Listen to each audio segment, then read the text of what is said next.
कि सरदार वल्लभ भाई पटेल जी का एक उद्देश्य है, एक लक्ष्य था कि हमारा भारत एक बना रहे और नेक बना रहे।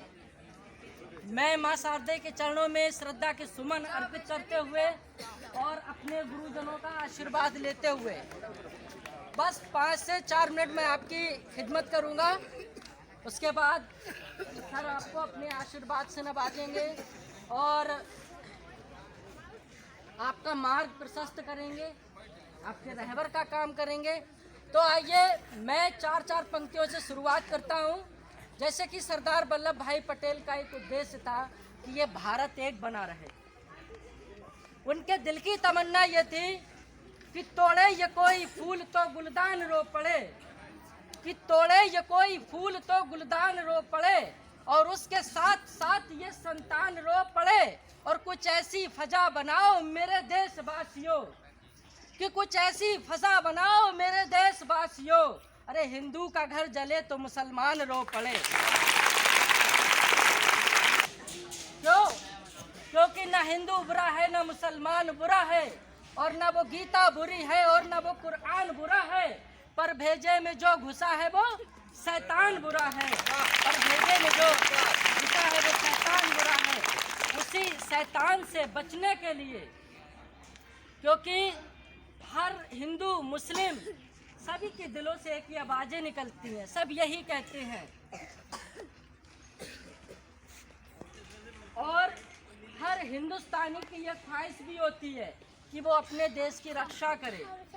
है नहीं है? सबकी दिल की ख्वाहिशें हैं, चाहे वो हिंदू हो। और ये जो छोटे छोटे नन्हे मुन्ने बच्चे जो भारत को एक बनाना चाहते हैं, कुछ शेर याद आ रहे हैं।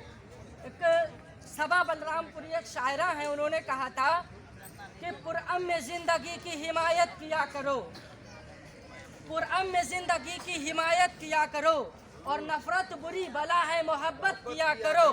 मैं काम की एक बात बताता हूँ आपको, कि मैं काम की एक बात बताता हूँ आपको, अरे इज्जत जो चाहते हो तो इज्जत किया करो,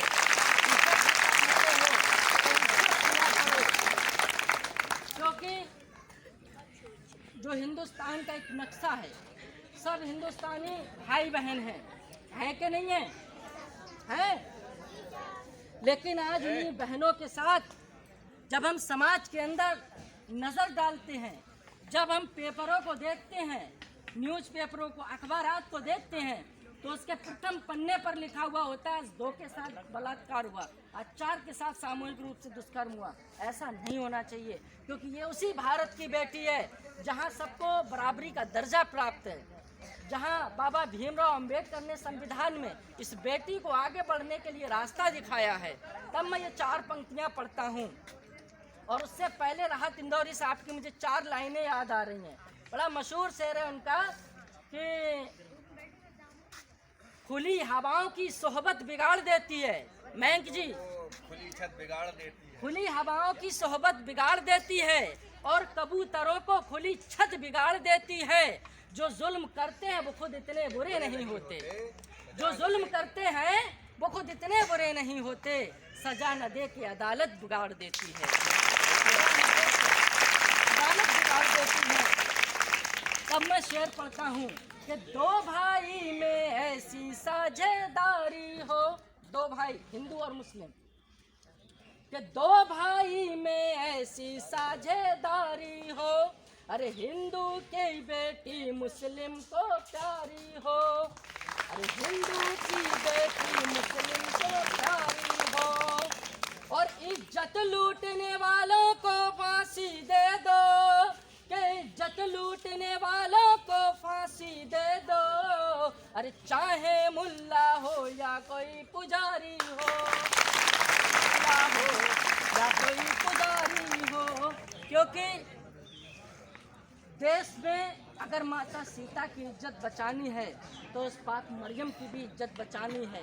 चाहे बेटी सीता हो, इज्जत उसकी भी बचानी है, चाहे बेटी सलमा हो, इज्जत उसकी भी बचानी है, क्योंकि बेटी बेटी होती है, किसी की भी हो। इसीलिए हिंदुस्तान को एक बनाना है। और हिंदुस्तान अगर एक नहीं बनेगा तो फिर आप हालात देख रहे हैं। मैंने 2016 में बरेली कॉलेज बरेली में कभी सम्मेलन था, तब मैंने 4 पंक्तियाँ कही थी, वो आज याद आ रही है, क्योंकि आज राष्ट्रीय एकता दिवस है। व्यंग था उस समय ये कि मुफलिसी नादारी में और भूखमरी लाचारी में, कि मुफलिसी नादारी में और भूखमरी लाचारी में कहीं देश बिक ना जाए अब विकास की तैयारी में। और आज जो मैं कहता हूँ कल यकीनन वो होगा, कल मतलब भविष्य में, कि आज जो मैं कहता हूँ और कल यकीनन वो होगा। अरे पूरा देश पक जाएगा धर्म की तरकारी में, पूरा देश पक जाएगा धर्म की तरकारी में। क्यों? क्योंकि हवेली झोपड़ी सबका मुकद्दर फूट जाएगा, हवेली झोपड़ी सबका मुकद्दर फूट जाएगा अगर ये साथ हिंदू मुस्लिमों का छूट जाएगा।